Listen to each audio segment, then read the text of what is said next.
Hello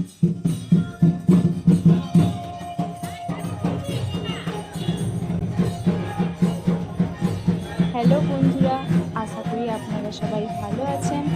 আমিও খুব ভালো আছি। কাল রথযাত্রা। এই রথযাত্রার কাঁচি বাঁধার আগে যে পুজো করা হয়ে থাকে ও বাতাসা ফোরানো হয়ে থাকে, তারই মুহূর্ত আপনাদের সাথে তুলে ধরলাম। ও রথযাত্রার আরও কিছু ভিডিও দেখতে হলে চ্যানেলটাকে লাইক করো, পারলে একটু শেয়ার করো।